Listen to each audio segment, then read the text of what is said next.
Antes había, mira, as pedras carneiras, a pedra Fluxán, o areo de pau, o areo da escullera, como lle chamaba? E pollo, no medio de pollo. O medio de pollo era aquí, o medio daquela, debaixo da tarrasa.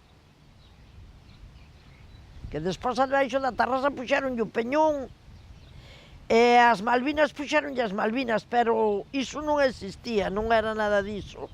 Iso puxeronlle depois, pero eses son os propios nombres da ribeira. Todo, toda era playa. A playa chegaba de aquí a pouco a milla abao.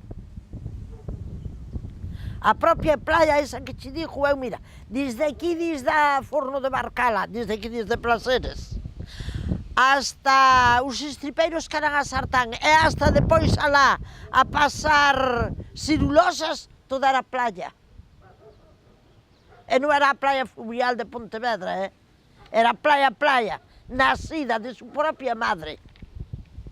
A ribeira era a ribeira, depois por parte había os ríos. Había o río da Escullera e o río da Pedra Fluxán. Eses ríos levaban moita corriente. E hasta cando baixaba o mar. Para traballar neses ríos tiñache que baixar moito o mar. Senón non eras capaz de coller as ameixas. Despois empezou a rellenarse todo, e agora vas con as zapatillas hasta a escullera, sin mollar os pés. Non hai ríos, onde están os ríos? Donde eu de rapaza iba ao Caramuxo. Que había unhas sebas, xa na Pedra Fluxán, había unhas sebas, e no medio daquelas sebas criábase un mundo de camaruxo, un caramuxo moi bo. Que agora chamanlle o caracolillo.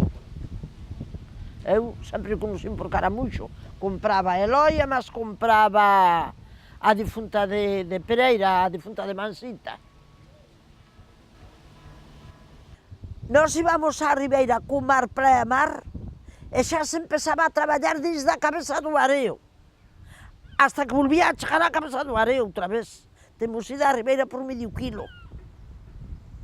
Que cando se abría a veda baixaba moita xente, pero depois cando había pouco esa xente xa non baixaba porque non vivían da playa. Nós sí que nós vivíamos da propia ribeira.